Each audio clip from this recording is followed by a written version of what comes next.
우리를 대표해서 정태본 성도님께서 은총의 기도를 해주시겠습니다.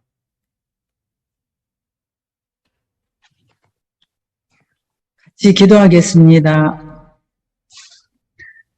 날마다 이어지는 폭염 속에도 아랑곳 하지 않고 쑥쑥 자라는 곡식들, 푸르른 나무들, 피어나는 꽃들, 그 속에 둥지를 틀고 새 생명을 키우는 작은 새를 보며 어찌 감사하지 않겠습니까? 오늘 아침 시원함이 오랜 친구처럼 반갑습니다.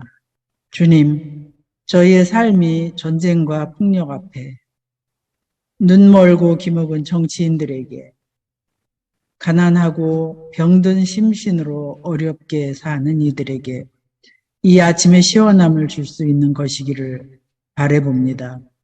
물론 턱도 없겠지만요. 한 주간 함께 계시고자 해도 핑계를 대며 멀리 있었던 게으름을 고백합니다.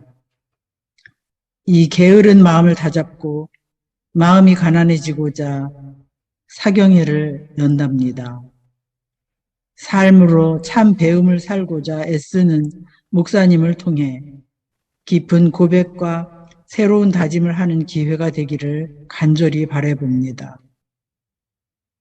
슬프고 참담한 상황에서도 꽃은 피고 새는 알을 품듯이 저희 삶이 날마다 불필요한 풀을 뽑고 씨앗을 뿌리고 땀 흘리며 살아가는 날마다 실천하는 삶,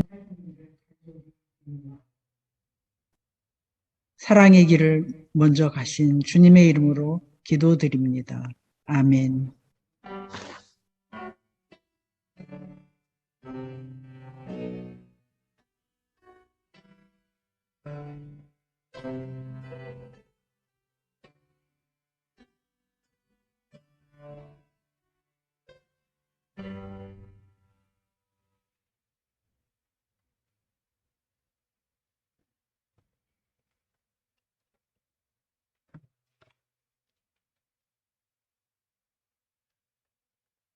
오늘의 하나님 말씀은 요한복음 1장 14절에서 18절까지입니다.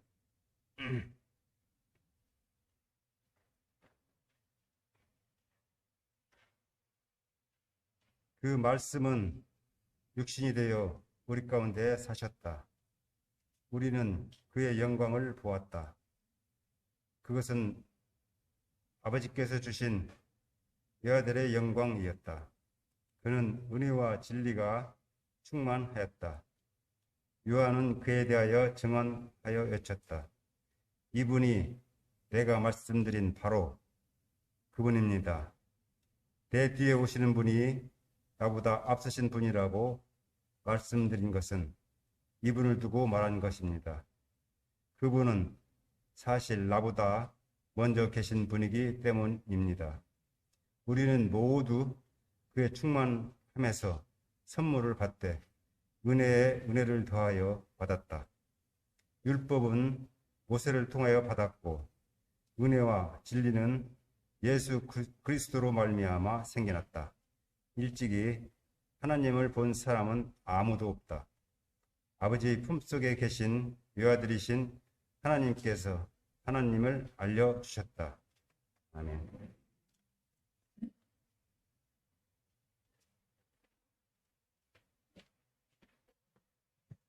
네, 주님의 평화를 빕니다. 오늘 사경회 첫날이죠. 다음 주까지 하게 되는데 오늘 말씀을 전해주실 목사님은 미리 예고해드린 대로 지리산 두레마을 공동체의 김호열 목사님입니다.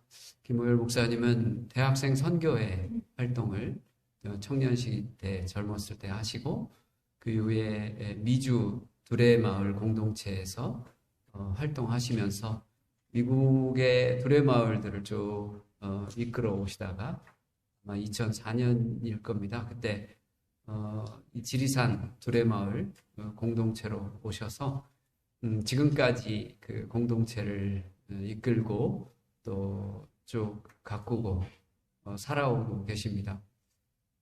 거의 20여 년 가까운 시간 동안에 공동체 가난한 이들, 어려운 이들과 함께 공동체로 살아오면서 살아온 그 삶의 이야기들, 또 그 삶을 가지고 또 마음에 품고 묵상하고 해온 말씀들을 오늘 같이 나누어 주실 텐데요. 우리 나오실 때 힘차게 박수를 좀 보내주시면 고맙겠습니다. 환영합니다. 네.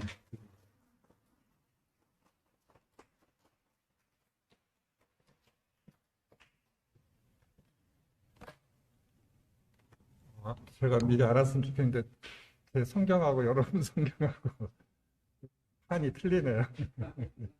네, 그래서 제 성경에는 여기 제목이 그러니까 은혜 위에 은혜라고 돼 있어갖고 제가 제목을 그렇게 말씀을 드렸는데 2m 떨어졌으니까 저 마스크 벗어도 될까요? 이렇게 흐려져가 안경이 흐려져갖고 마이크를 조금 가까이 대시면 가까이. 예. 오늘 본문은 잘 아는 것처럼 요한은 다른 복음서 저자하고 달리 예수님을 하나님이 이 땅에 오신 걸로 강조를 하고 있습니다. 그래서 14절 말씀에 보면 말씀이 육신이 되어 우리 가운데 거하매 우리가 그의 영광을 보니 아버지의 독생자의 영광이요 은혜가 진리가 충만하다고 얘기를 합니다. 그래서 이 요한은 참 예수님이 이 땅에 오신 것 자체가 하나님이 우리에게 오셨다. 또 하나님이 우리와 함께 하시고 하나님이 우리를 영접하고 또 우리와 사귀고 하는 것을 굉장히 강조를 하고 있습니다. 그래서 그 하나님이 우리와 함께 거하게 된 것 자체가 은혜 위에 은혜라는 것을 이제 강조를 합니다. 그래서 은혜 위에 은혜라고 또 여기 보면은 은혜 넘치니까 막 여러분께 샘솟듯이 그러니까는 간당간당이가 막 차고 넘치듯이 마르지 않고 샘솟는 듯한 은혜라고 이 땅에 오신 그 예수님을 평을 하고 그렇게 이제 간증을 하고 있습니다. 왜냐하면은 18절에 보면은 본래 하나님을 본 사람이 없으되 아버지 품속에 있는 독생하신 하나님이 나타내셨다 그래서 그 유대인들이 얼마나 하나님을 보고 싶었겠어요, 구약에. 그러면 이들에게 광야에서 맨날 먹을 것도 주시고 또 홍해도 가르시고 또 뭐 엄청난 이적을 베푸신 하나님인데 이스라엘 백성이 한 번도 하나님을 본 적이 없잖아요. 그 누구도 대면을 할 수가 없었어요. 성경에 보면은 모세를 하나님이 대면한 자라고 얘기하는데 성경에 보면 정확히 모세도 하나님을 대면하지 않았죠. 그 하나님이 지나갈 때 바위 사이에 모세를 이렇게 덮었어요. 왜냐하면은 인간은 이제 죄인이고 하나님은 거룩하신 분이기 때문에 죄인인 상태의 인생들이 하나님을 만나면은 또 대면을 하면 어떻게 됐습니까? 구약에 보면 그들이 죽을 수밖에 없었습니다. 그래서 우리한테 맨날 먹을 것도 주시고 또 땅도 주시고 이 하나님이 얼마나 이스라엘 백성이 이제 보고 싶었겠어요. 근데 이제 볼 수가 없었죠. 그런데 이제 요한의 얘기는 그렇게 우리가 보고 싶고 만나고 싶었던 하나님이 누가 지금 그대로 보여준다는 얘기입니까? 이제 예수님이 오셔서 하나님을 보여주시니까는 하나님을 대면하게 됐다 하는 것이 엄청 큰 이제 이 은혜라고 이 얘기를 하고 있습니다. 그래서 이 율법은 17절에 보면은 모세로 온 것이다. 뭐 율법이란 거는 하나님이 그 이스라엘 백성에 주신 하나의 그 법이죠. 또 이제 뭐 이스라엘 백성이 이제 아브라함 때부터 이제 약속을 주셨죠. 그래서 약속을 주셨고 또 법을 주셨지만은 구약에는 하나님 자체를 이스라엘 백성에게 주지는 않았어요. 그 다음에 법을 통해서 언약을 통해서 하나님과 이스라엘 백성의 관계가 유지됐지 하나님이 직접 이스라엘 백성을 만나고 사귀고 이런 적은 없습니다. 그런데 이제 요한은 강조하기를 그토록 보고 싶었던 하나님을 직접 보게 된다는 것. 그러니까 본다는 거는 대면한다는 거는 그냥 뭡니까 이제 사진 하나 찍는다는 얘기가 아니라 깊은 사귐을 할 수 있고 뭐라 그럴까, 함께 할 수 있고 하나가 될 수 있는 그것을 얘기하는 거겠죠. 그래서 그 자체가 은혜다. 그것이 얼마나 우리에게 큰 은혜 위에 은혜인가를 얘기를 하고 있습니다. 그래서 오늘 이제 목사님이 이제 은혜 공동체, 또 은혜 얘기를 이제 저한테 주제로 주셨는데, 성경 전체에서는 또 오늘 요한이 얘기한 것처럼 은혜라는 것은 하나님 자체입니다. 오늘 이것을 여러분들하고 좀 많이 나누기를 원합니다. 하나님이 나에게 뭔가를 해준 것, 마음이 이제 뭐 시원하면 우리가 이제 은혜 받았다 이렇게 얘기하는데, 성경 전체에서는 은혜의 은혜는 그리스도 자체, 하나님 자체가 우리에게 은혜라고 얘기를 합니다. 그래서 요한계시록 22장 4절에 보면은 새 예루살렘 얘기가 나오는데, 우리가 죽어서 천국 가갖고 천국에 가서 하는 성도들이 누릴 수 있는 가장 큰 축복이 뭐냐? 요한계시록 22장 4절 분명합니다. 하나님을, 주님을 뵐 수 있다는 거예요. 거기서 뭐 잘 먹고 잘 살고 이제 뭐 눈물도 없고 뭐 이런 것도 있겠지만은, 분명히 요한계시록 22장 4절에 우리가 새 예루살렘, 한 천국에 올라가서 할 수 있는 가장 큰 축복은 하나님을 대면하는 것이다. 반대로 지옥은 뭐냐, 벌은 뭐냐. 데살로니가 후서 1장에 보면은 1장 8절 9절이면 제가 읽어보겠습니다. 하나님을 모르는 자들과 우리 주 예수의 복음에 복종하지 않는 자들에게 형벌을 내리시리니, 이런 자들은 주의 얼굴과 그의 힘의 영광을 떠나 영원한 멸망의 형벌을 받으리라. 그래서 영원한 형벌은 뭐냐면은, 이제 우리가 지옥에 가면 우리들 이제 뭐 뜨거운 불을 그걸 해서 뭐 고통을 당한다 그렇게 하는데, 데살로니가 후서 1장에 보면 분명히 영원한 벌은 뭐라고 얘기하고 있습니까?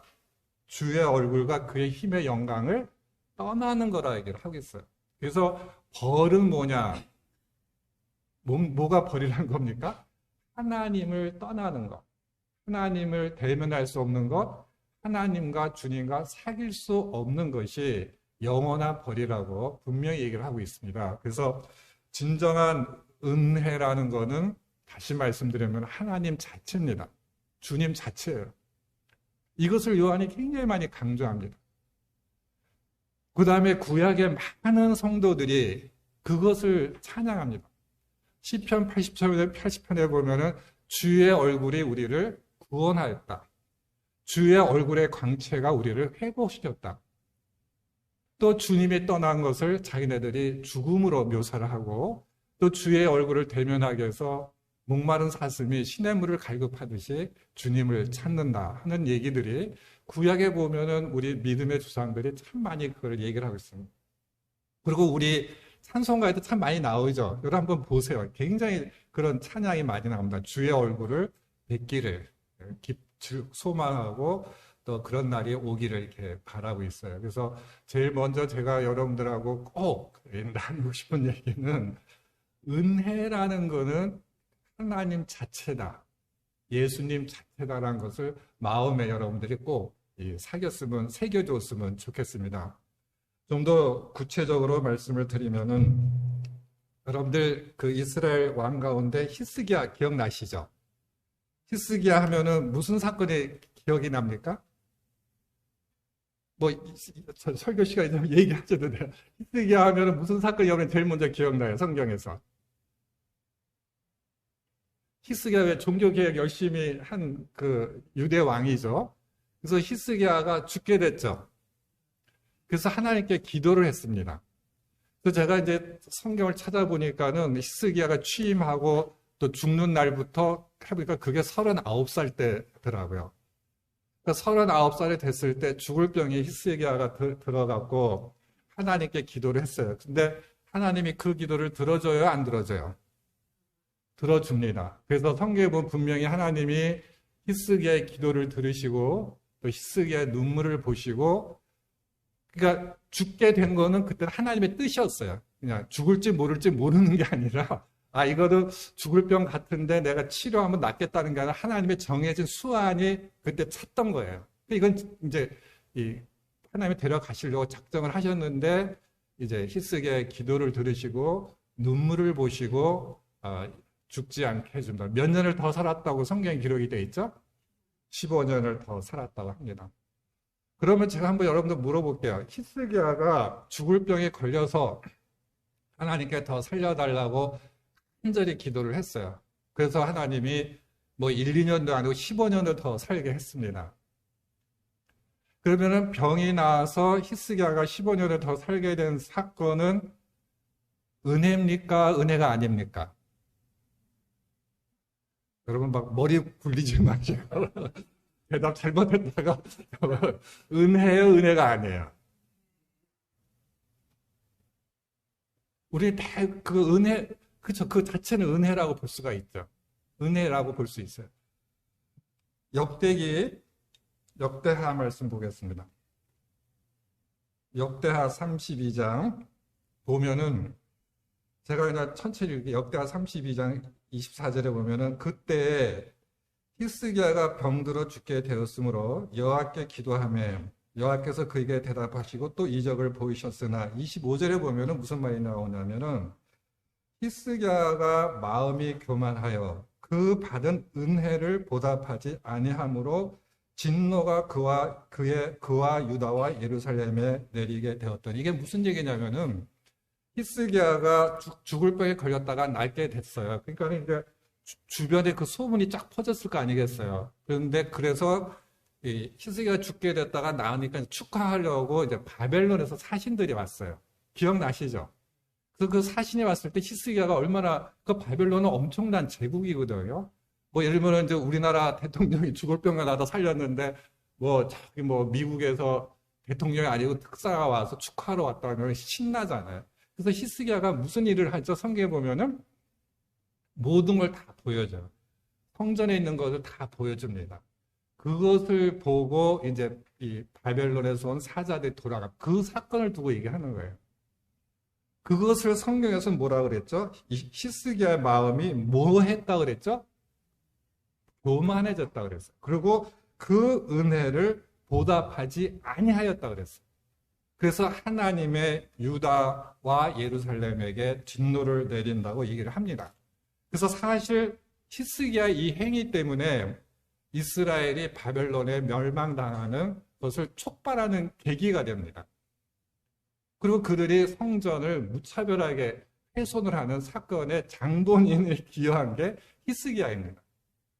그리고 뒤에 보면 31절에 보면은 그러나 바벨론 방백들이 히스기야에게 사신을 보내 그 땅에서 나타난 이적을 물을 때 하나님이 히스기야를 떠나시고 그의 심중에 있는 것을 다 알고자 하사 시험하셨더라 하고 하나님이 히스기야가 교만해진 것을 보고 떠납니다.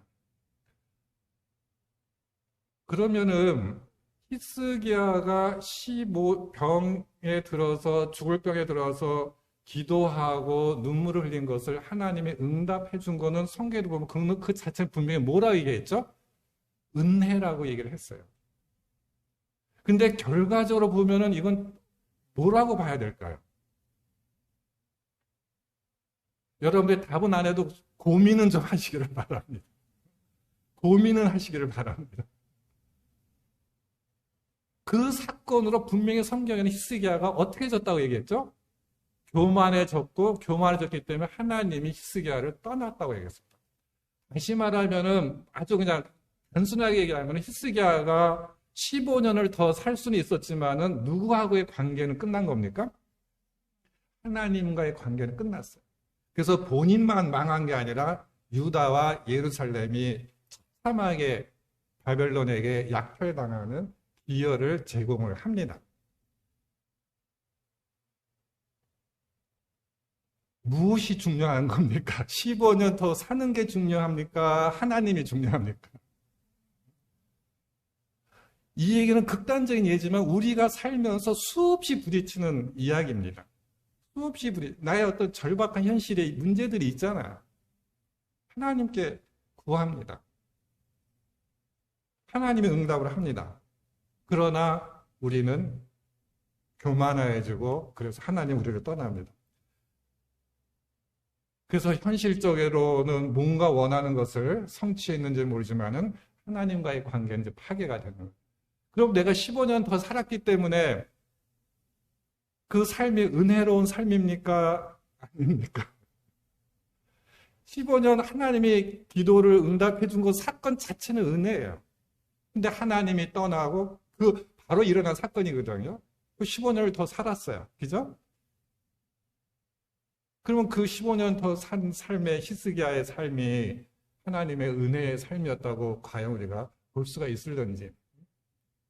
그래서 여러분들이 하여튼 생각을 많이 해주시고, 그래도 나는 내가 죽을 병 들면은 살려달라고 하고, 현실에 절박한 문제가 있으면은 해결해달라고 하지, 뭔 놈의 쓸데없는 소리냐 하긴 하는 텐데, 그 삶이 우리에게 중요한 거는 결국은 이제 하나님이신 겁니다. 반대 예를 또 한번 보겠습니다. 이번에 이제 다윗의 예를 볼게요.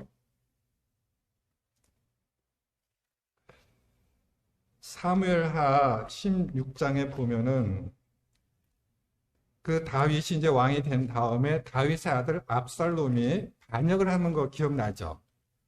그래서 이제 압살롬이 반역을 해갖고 다윗이 예루살렘에서 도망하는 사건이 사무엘하 15장에 나옵니다. 그래서 이제 뭐 우리 식으로 시키면 야반도주 하는 거예요. 자기랑 가족들 또 측근들 몇 명 데리고 이제 밤에 이제 열심히 이제 도망을 이제 가는데 시므이라는 사람이 쫓아옵니다.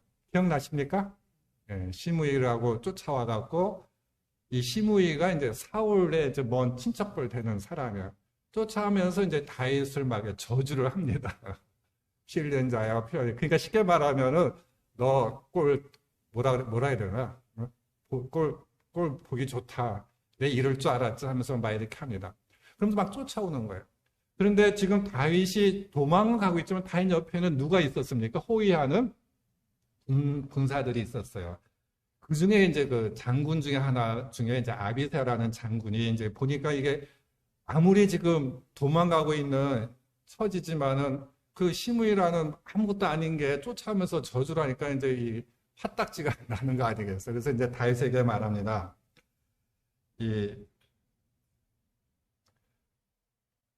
이 왕을 이제 도저히 이게 그 말도 안 되는 이 인간을 내가 이제 쫓아가서 죽이겠다 하면서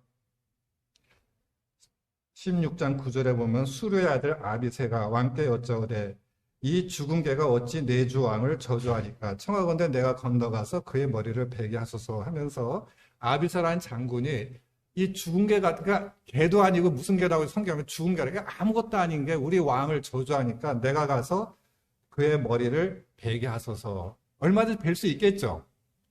단칼에 가서 이제 배우겠다 합니다. 그러니까는 지금 다윗이 도망가고 있는데 그 참담한 그 상황에 이 시므이라는 존재가 그야말로 이제 이 상처에 소금 뿌리는 그런 격인 거예요. 그러니까 열받아갖고 있는데 이제 아비새가 그 얘기하면 그때 뭐라고 얘기하냐면은 10절에 왕이 이르되 다윗이 얘기하죠. 수르야의 아들들아 내가 너야 무슨 상관이 있느냐. 그가 저주하는 것은 여호와께서 그에게 다윗을 저주하라 하심이니 내가 어찌 그리하였느냐 할 자가 누구냐고 얘기를 합니다. 그러니까 지금 다윗이 뭐라 하냐면은 시므이가 나를 저주하는 거는 누가 시켰다고 얘기하는 겁니까? 하나님이 하신 일이다. 11절에 또 다윗이 아비새와 모든 신하들에게 이르되 내 몸에서 난 아들도 내 생명을 해하려 하거든. 누굴 얘기하는 거죠? 압살롬이죠. 압살롬도 반역해서 나를 해하려고 하는데 이 베냐민 사람이라 여호와께서 그에게 명령하신 것이니 그가 저주하게 버려두라고 얘기를 합니다. 지금 얼마나 다윗이 지금 마음이 두렵지 않겠어요? 그러니까 뭐랄까 그 군사력이 약하니까 도망가는 거 아니겠어요 지금? 아들이 때문에 도망가는 건 아니다. 압살롬이 준비를 많이 합니다. 그리고 압살롬 추종자들이 많이 생겼어요. 얼마나 두렵고 앞날에 대한 불안, 분노. 그것도 누가 지금 배반을 한 거예요? 그것도 아들이에요. 그러니까 그 정말 얼마나 다윗이 내면이 그야말로 처참할 수밖에 없었겠죠. 그런데 다윗이 지금 아마 그 이러한 일을 보면서 뭐 회개, 이것은 이제 다윗의 범죄 때문에 하나님이 먼저 너희 아들들이 칼에 칼을 치겠다고 예언을 한 게 나오죠, 벌로. 그러니까 다윗이 이제 이런 일을 보면서 이 대답을 통해서 볼 때 뭘 한 겁니까? 이제 우리식으로 말하면 뭘 한 것 같아요. 회개를 하든지, 뭐 여러분들 향신기도 열심히 합니까? 향신기도를 해서 이런 상황에 뭔지 분별을 했든지, 어쨌든 이 일을 통해서 다윗은 뭘 깨달은 겁니까? 이게 누가 허락한 일이라고? 하나님이 허락한 일이다. 그러니까는 내버려 두라고 얘기하는 거예요. 아들도 나를 죽이려고 하는데 저 베냐민의 후손이라는 걸 내버리다. 그러면서 기가 막힌 얘기를 합니다. 12절에 혹시 같이 찾아볼 수 있으면 좋은데, 제가 보면은 혹시 여러분 성경 찾아보세요. 사무엘하 16장 12절.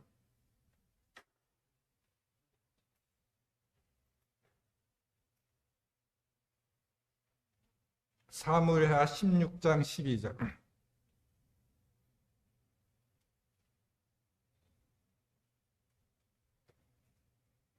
우리 같이 한번 읽어볼까요? 한 목소리 시작. 혹시 여호와께서 나의 원통함을 감찰하시니 오늘 그 저주 때문에 여호와께서 손으로 내게 갚아주시라고. 좀 저라고 여러분 책인데, 혹시 여호와께서 나의 원통함을, 제 성경을 감찰하시니, 살펴보리니 오늘 그 저주 때문에 여호와께서 뭘로 내게 갚아주신다고요? 선으로 갚아주신다. 지금 다윗이 말은 이렇게 하고 있지만 지금 원통하다는 얘기야, 원통하지 않다는 얘기야. 아무리 내비로 두라고 하지만은 마음은 괴로운 거예요. 너무 착잡한 거예요. 이 원통함을 하나님이 아시고 감찰한다는 거는 자세히 살핀다는 거죠. 그리고 때문에 현재 내가 당하고 있는 이 저주를 때문에 하나님이 나에게 선을 베푸실 줄 알겠다는 얘기예요. 내가 지금 당하고 있는 이 저주를 하나님이 아시기 때문에 이 저주가 언젠가는 은혜가 될 줄로 자기는 믿는다는 얘기예요. 저주가 은혜로 바뀌는 거죠. 누가 있기 때문에 이것이 가능한 겁니까? 다윗이 너무나 처량하고 참담한 현실이지만은 다윗이 누구하고 지금 함께 도망가고 있는 겁니까? 하나님과 함께 도망가고 있는 거예요. 이것은 다윗 감정도 아니고 의지도 아니고 뭐 도덕군자라서 되는 것이 아닙니다. 다윗과 함께 야반 도주하고 있는 하나님의 어떤 그 동행하심, 임재하심이 있었기 때문에 다윗이 지금 당하는 말도 안 되는 처참한 상황을 하나님의 축복으로, 은혜로 받아들이고 있는 겁니다. 조금 전에 히스기야가 15년 더 살았다는 현실 자체로 그것이 은혜가 되지 않았습니다. 거꾸로 다윗은 인간으로서 겪을 수 없을 정도의 가장 참담한 역경과 시련 속에서 있었지만은 그 순간에 하나님의 임재함이 있었기 때문에 그 모든 것을 극복할 수 있는 내면의 평화와 자유함이 있었던 겁니다. 분노가 사라집니다. 앞날에 대한 두려움보다는 내가 지금 당하고 있는 이 원통함과 이 참담함을 오히려 하나님이 선으로, 은혜로 바꿔주실 것을 믿고 지금 그 은혜를 누리는 겁니다. 제가 이 두 사람의 예를 들어서 설명하고자 하는 것은, 이 말씀을 드리면은 은혜는 뭡니까? 하나님 자체입니다. 여러분 꼭 마음에 명심을 해두시기 바랍니다.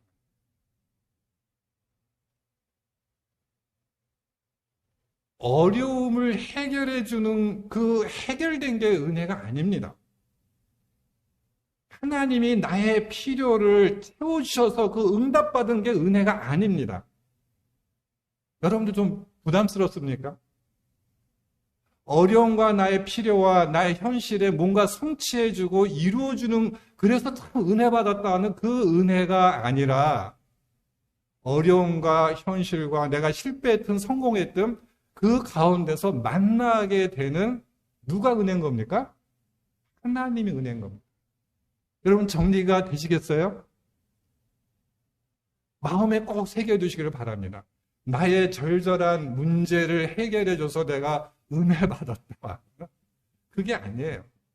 나의 절절한 현실 속에서 내가 그 절절함을 통해서 만나게 되는 하나님 자체가 은혜인 겁니다.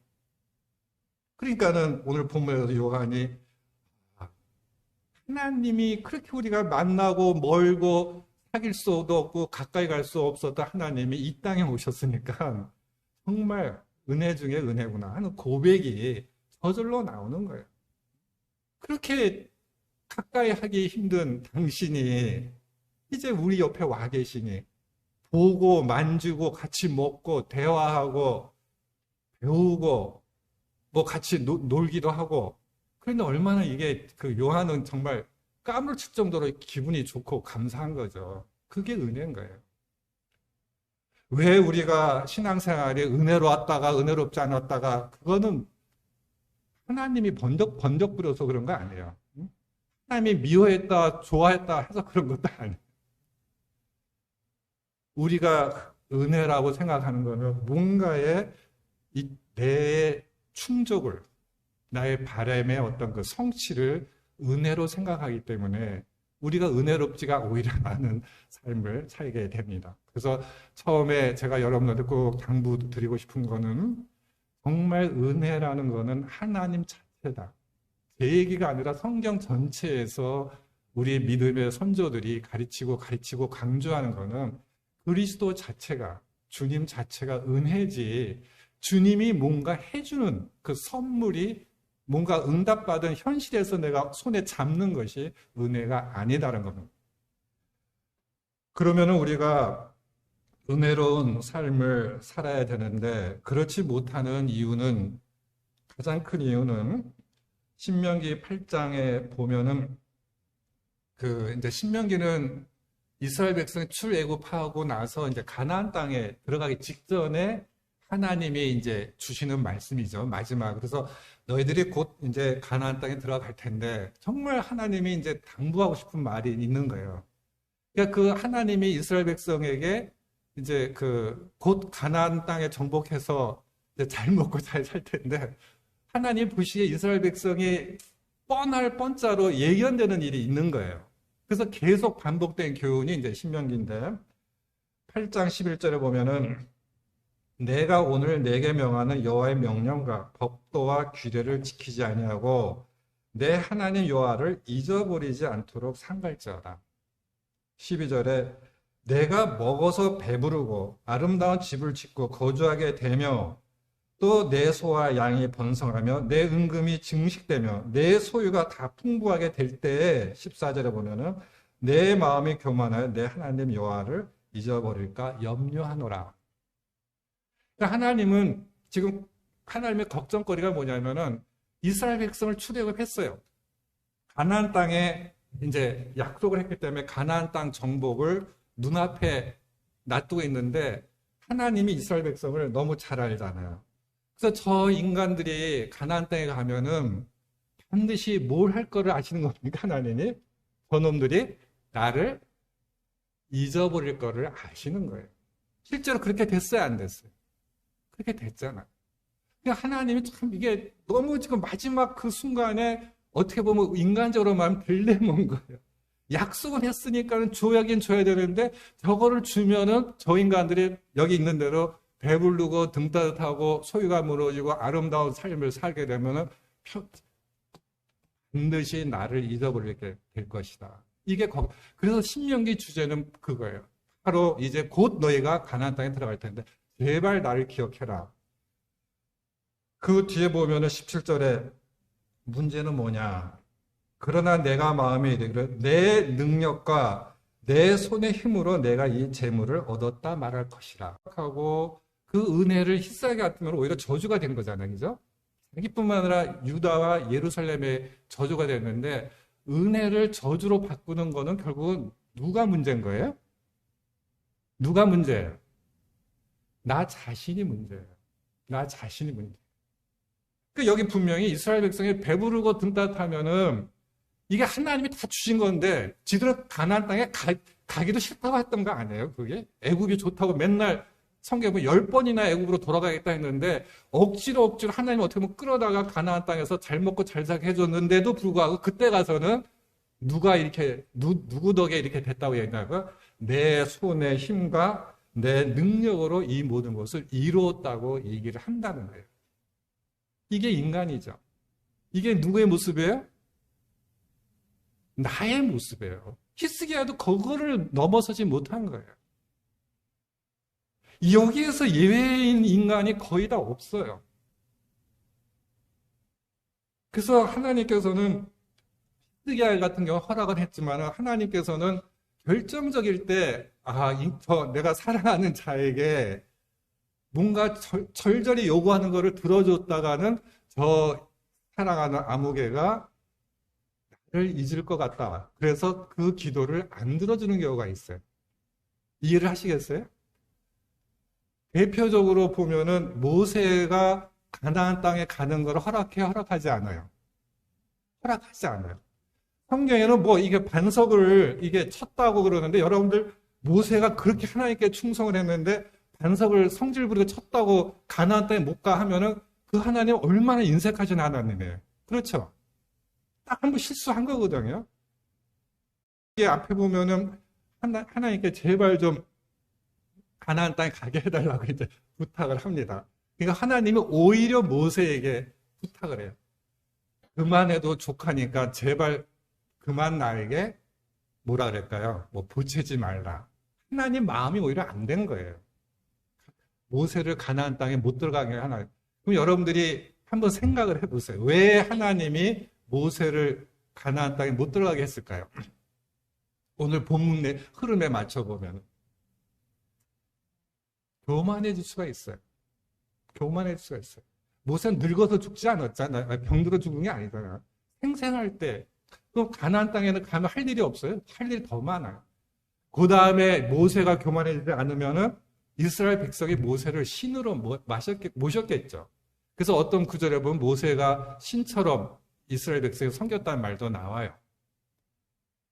그래서 여러분들이 모세가 가나안 땅을 그렇게 가고 싶어서 하나님께 애걸 했는데 하나님이 그래 그만해도 족하니까 나한테 더 이상 부탁하지 말라 해서 가나안 땅에 못 들어가고 그렇게 원하던 거에 거절당합니다. 그게 은혜입니까? 은혜가 아닙니까? 은혜예요? 은혜가 아니에요?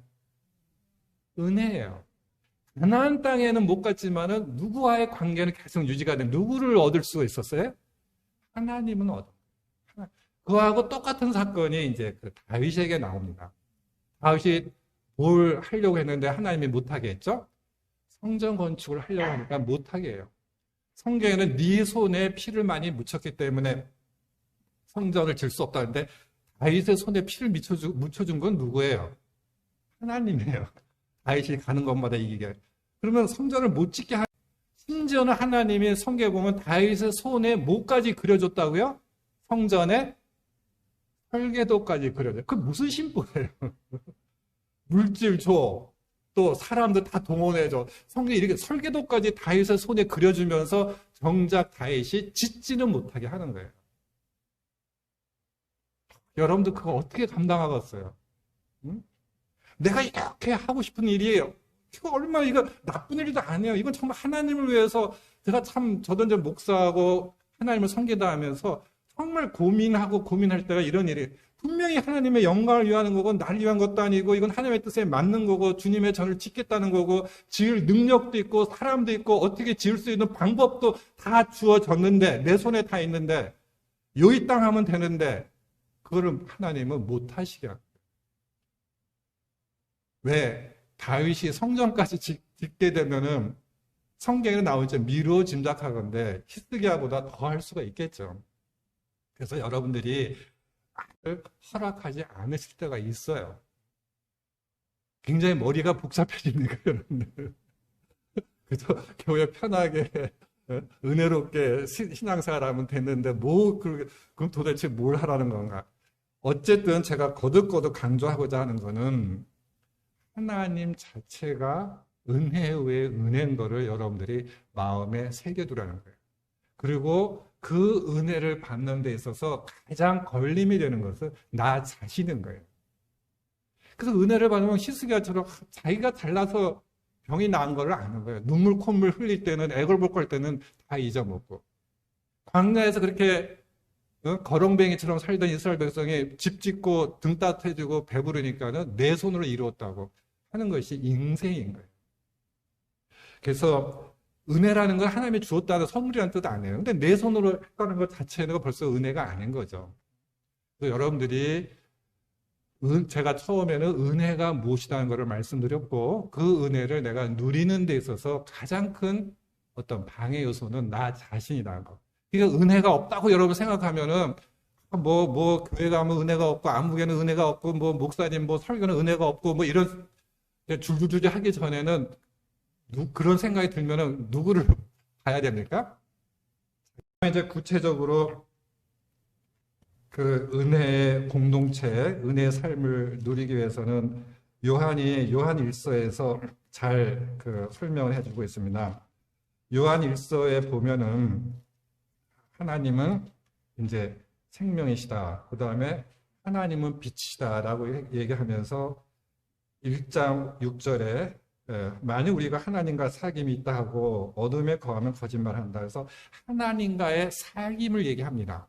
그 은혜 공동체라는 것은 하나님과의 사귐인데 하나님은 빛이시기 때문에 하나님과의 사귐은 결국 빛의 사귐이 되겠죠. 그래서 은혜를 누리려고 또 은혜로운 공동체가 되려면은 빛의 사귐이 돼야 된다. 그러면서 몇 가지 얘기를 합니다. 1장 8절에 보면은 만일 우리가 죄가 없다고 말하면 스스로 속이고 또 진리가 우리 속에 있지 않을 것이요. 그러면서 첫 번째는 내가 죄인인 것을 인정하라는 얘기예요. 다시 회개하라는 얘기입니다. 그래서 은혜를 누리려면 제일 먼저 항상 자기가 죄를 회개하라는 거예요. 성경에 보면은 죄 짓는 것보다 더 나쁜 거를 뭘로 보는 것 같아요? 회개하지 않는 것을 더 나쁘게 봅니다. 그래서 하나님은 우리가 죄를 지어서 죄인인 게 아니라 죄인이기 때문에 우리가 죄를 짓는 거잖아요. 그죠? 맞죠? 지금 말장난이 아니라 죄를 지어서 죄인인 게 아니라 본질적으로 죄인인 거예요. 그래서 죄인이기 때문에 우리가 죄를 짓기 때문에 우리 본질이 죄를 지을 수밖에 없기 때문에 죄를 짓는 거가 좋다는 얘기가 아니라 그렇기 때문에 죄를 짓는 것보다는 회개하지 않는 것을 성경에서는 하나님은 더 싫어하십니다. 그래서 빛의 사귐이 있으려면 다시 말하면 은혜로운 삶을 살기 위해서는 우리가 회개를 해야 됩니다. 그 대표적인 얘기가 예수님이 바리새인과 세리의 비유가 있죠. 바리새인은 죄를 졌어요, 안 졌어요? 죄를 안 졌어요. 이런 말씀 저런 말씀 다 지켰다. 그러고 나서 하나님 나는 의롭다고 얘기를 합니다. 근데 저 옆에서 이 성전에서 세리는 너무너무 죄를 많이 졌어요. 실제로 아주 당시 유대인에게 세리는 악랄한 죄인이에요. 근데 그냥 쭈그리고 앉아서 자기는 죄인으로 소이다. 하나님 별 면목이 없습니다. 근데 예수님은 누가 더 의롭다 그랬죠? 죄를 전혀 안 지은 바리새인인데 자기는 의롭다고 생각하는 바리새인과 죄는 말도 안 되는 죄를 잔뜩 지었는데 자기는 죄인입니다라고 고백한 세리와 누가 분명히 예수님이 복음서에서 의롭다고 얘기했어요? 세리예요. 우리 상상이 안 돼요. 우리 교회에서도 그 논리가 먹혀들어가지가 않아요. 그렇게 죄를 많이 지은 인간이 어떻게 죄 안 지은 바리새인보다 의롭다고 할 수 있어요? 딱 기준은 뭐였죠? 세리는 뭐 했다 그랬죠? 자기가 죄인인 거를 고백하고 회개를 합니다. 그래서 성경에서는 죄를 짓냐 안 짓냐보다도 더 중요하게 본 게 뭐라고 우리가 회개할. 그래서 이제 요한이 은혜의 공동체를 이루고 내가 은혜의 삶을 살기려면 하나님과의 빛의 사귐을 해야 되는데 그 빛의 사귐은 뭐냐면 첫 번째는 회개를 하라는 얘기예요. 회개를 하라. 그 다음에 이제 2장에 보면은 그의 계명을 지켜라. 그를 안 오라 하면서 그의 계명을 지키지 않으면 거짓되다. 그리고 그 계명은 뭐냐면은 형제를 사랑하라고 얘기합니다.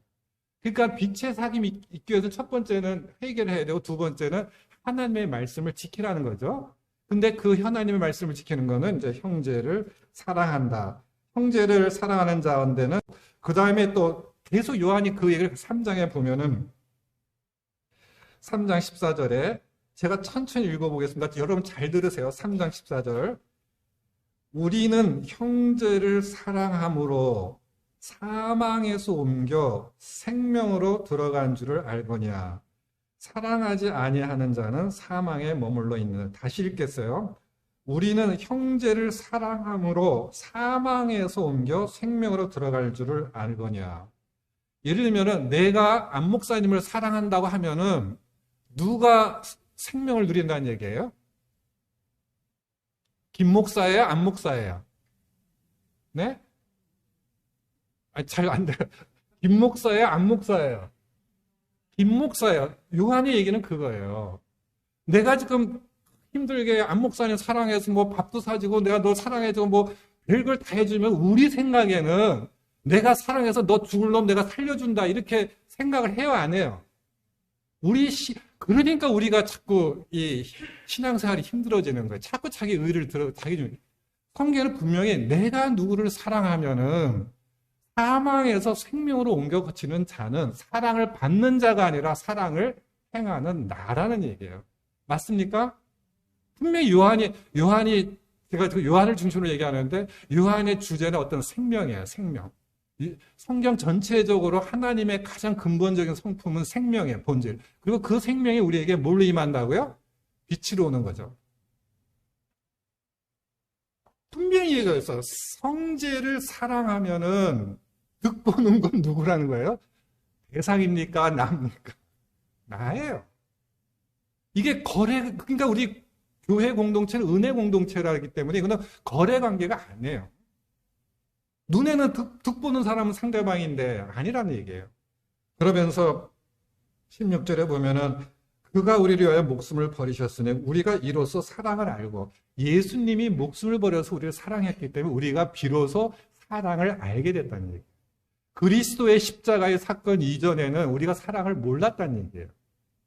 근데 예수님의 사건을 통해서 우리가 비로소 사랑을 알게 됐고 우리도 형제를 위하여 목숨을 버리는 것이 마땅하니라. 그래서 예수님이 우리를 사랑했기 때문에 우리도 형제를 위해서 목숨을 버리는 것이 마땅하다고 얘기합니다. 그러니까 형제를 사랑하려면 내 목숨을 버리라는데 여러분들 그 한 번밖에 없는 목숨을 형제를 사랑해서 버릴 수는 없잖아요. 근데 요 얘기는 나중에 또 오후에 이제 그 공동체 그 얘기하면서 좀 더 얘기했지만 여러분들 누구를 사랑하는 거 쉬워요? 어려워요?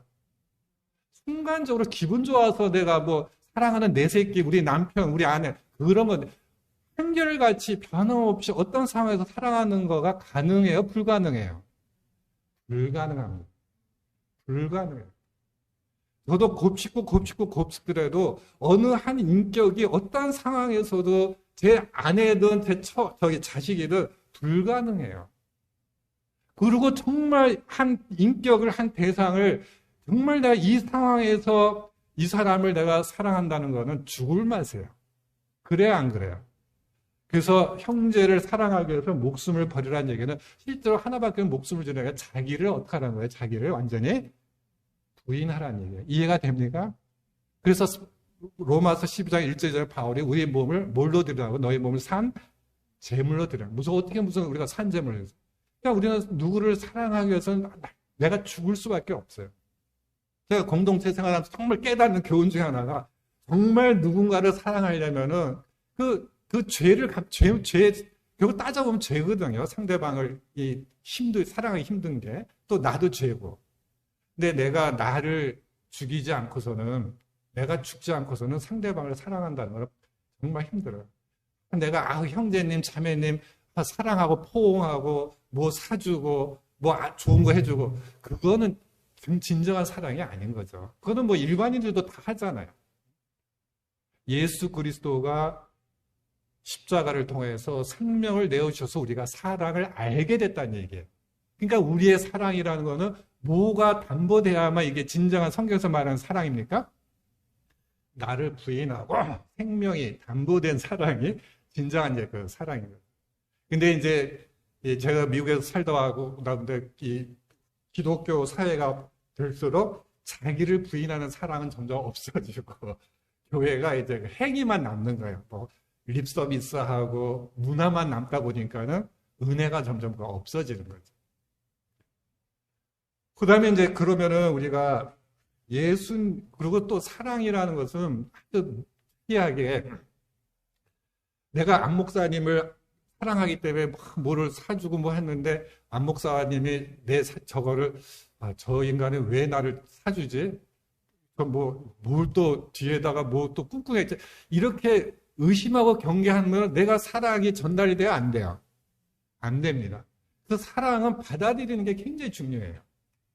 맞죠? 부모가 나를 엄청 사랑했는데 부모가 나를 사랑한다고 내가 생각하지 않으면 그 사랑은 사랑이에요, 사랑이 아니에요. 사랑이 아니에요. 그래서 예수님이 나를 사랑하신다면은 이것도 해주고 저것도 해주세요. 그럼 내가 얼마든지 예수님 사랑하고 이웃도 사랑하겠다 하는데 그것도 잘못된 태도입니다. 내가 이것이 주님의 사랑인구나를 깨달아야 그것이 나한테 사랑으로 역사를 합니다. 한 예를 들게요. 요한복음 13장에 보면은 예수님께서 제자를 떠나 아버지께로 갈 때가 이른 줄을 아셨어요. 그러니까 죽을 때를 아시거든요. 아시고 뭔 일을 하면 제자들을 자기 사람을 사랑하시되 끝까지 사랑하셨다고 하면서 제자들에게 뭘 해줍니까? 발을 씻기는 사건이 나옵니다. 그러면서 이제 유다가 자기를 팔자는 걸 알고 그 다음에 끝부분에 보면은 이제 베드로에게 발을 씻겨주면서 네가 닭 울기 전에 나를 몇 번 부인한다고요? 3번 부인한다고 얘기를 합니다. 그러니까 베드로가 절대로 이제 뭐 그럴 일이 없겠다고 이제 얘기를 하죠. 근데 그러고 나서 이제 예수님은 잡혀갑니다. 그러면은 잘 보세요. 예수님이 베드로에게 발을 씻겨줬죠. 그러니까 사랑 행위를 한 거예요. 그러니까 사랑을 받았어요, 베드로가. 근데 이제 예수님이 네가 나를 3번 부인하고 말했는데 왜 말했을까? 한번 생각을 해보세요. 베드로가 부인한 거를 막으려고 했을까? 야단치려고 했을까? 한번 그냥 생각만 해보세요. 그러고 나서 이제 예수님은 잡혀갖고 베드로는 이제 나중에 이제 쫓아가다가 겁나서 이제 도망을 가다가 3번 부인을 합니다. 3번 부인하고 났는데 누가 울었어요? 닭이 울었어요. 닭이 울으니까는 베드로가 무슨 생각이 나고요? 그럼 베드로는 뭘 깨달은 거예요? 뭘 깨달았어요? 왜 통곡을 했을까요? 다시 요한복음 13장 그 과거로 돌아가서 예수님이 자기가 당신을 배반할 것을 아시면서도 예수님은 베드로에 뭘 한 겁니까? 발을 씻겨준 거예요. 이해가 됩니까? 그럼 예수님이 그 말을 한 이유도 이해가 되겠어요? 왜 얘기를 했는지? 지금은 내가 닭 울기 전에 나를 3번 부인한 말을 예수님이 안 하셨다면은 베드로가 예수님이 배반할 거를 알고도 발을 씻겼다는 생각을 할 수가 없겠죠. 이해가 됩니까? 그러니까 예수님은 벌써 네가 앞으로 저지를 범죄, 그것도 심각하게 나를 부인할 거를 알면서도 나는 너의 발을 씻겨준다는 걸 지난날에 보여준 거예요. 이해가 되십니까? 그러니까 예수님은 앞날에 베드로의 그 허물까지도 씻겨주신 거예요. 사랑을 보여주신 거예요.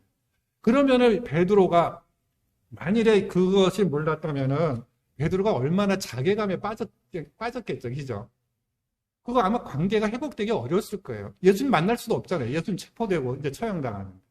쫓아가서 죄송합니다 하겠어요. 얼마나 자기 연민과 자기 자기 파괴에 빠졌겠죠. 근데 예수님이 배반할 거를 나의 연약함과 허물도 벌써 씻어줬거나 거를 깨달은 거예요. 그리고 통곡을 해요. 그러니까 이 통곡은 후회의 통곡이에요. 기쁨과 희열의 감사의 통곡이에요. 예수님의 사랑에 감동받은 통곡인 거예요. 제가 지금 말씀드리고자 하는 거는 그러면은 베드로가 예수님이 발을 씻겼을 때에 받은 은혜와 사랑과 예수님을 3번 부인하고 닭이 울었을 때 자기가 정말 천둥처럼 자기한테 엄습해오는 예수님의 사랑과 어느 사랑이 더 큰 거예요? 전자의 후자예요. 후자죠. 맞죠? 후자죠. 그 다음에 예수님이 베드로에게 사랑을 베푼 거는 시간적으로 공간적으로 이미 지나간 거예요. 뭐 현재 진행 중이에요. 이미 지나간 거예요. 그래서 제가 이 예를 드는 이유는 그리스도가 우리를 향한 사랑은 이미 완성되고 완벽한 거예요. 그래서 여러분들 자꾸 뭐 사랑해줄, 당신이 나를 사랑해, 이거, 주님이 우리에게 베푸신 은혜는 은혜 위에 은혜라 이미 끝난 거예요. 단지 그걸 내가 모르는 거예요. 받아들이지 않는 거예요. 나의 욕심이나 나의 어떤 자아 때문에. 그래서 우리가 살면서 이루어지는 사건에 하나님의 침묵이든 하나님의 거절이든 내가 도저히 이해할 수 없는 억울한 상황에 벌도 반드시 그 사건 속에서 하나님의 사랑을 찾을 수 있어요, 없어요? 저는 100% 찾을 수 있다고 얘기를 해요. 아까 다윗처럼, 요셉처럼.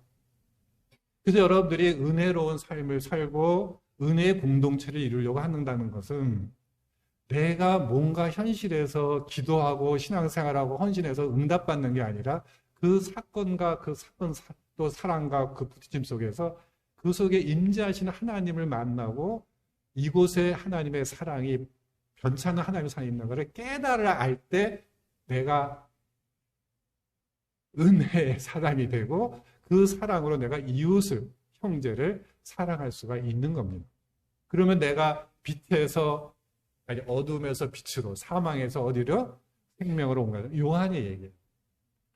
끝으로 여러분들에게 말씀드리고 마치고는 디모데후서 2장 1절에 보면은 디모데후서는 바울이 이제 디모데에게 권면하는 말씀이죠. 그래서 그 바울이 이제 에베소 교회, 아시아의 모교라 에베소 교회를 개척을 했습니다. 그래서 섬기다가 이제 디모데에게 맡겼습니다. 근데 디모데가 여러 면으로 바울하고 비교가 안 돼요. 그래서 성경에 보면은 장애 병이 있었어요.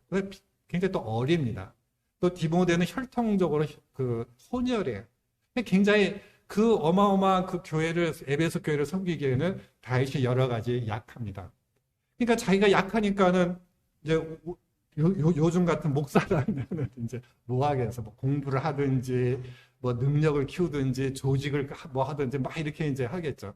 디모데후서 2장 1절에 바울이 디모데에게 내 아들아, 아들이라고 불렀잖아요.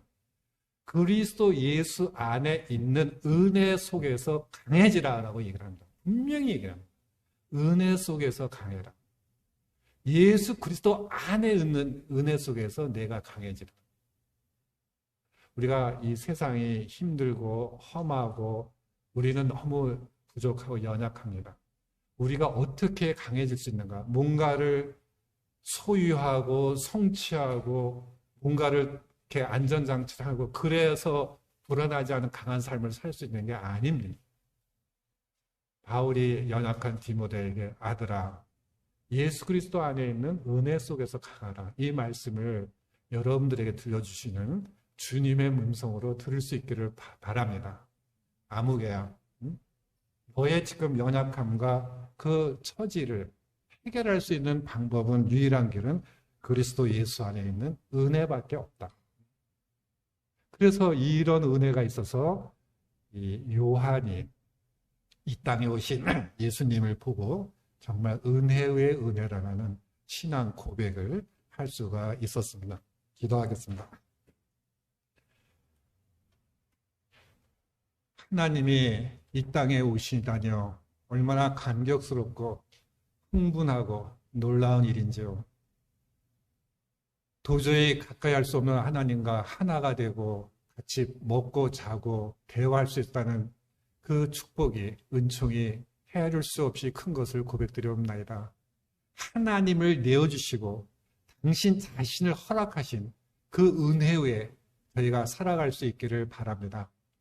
저희는 우리를 위해서 모든 것을 자신을 주신 하나님을 믿는다, 사랑한다 하면서도 여전히 다른 것들을 추구하고 살아가고 얻으려고 몸부림칠 때가 너무나 많습니다.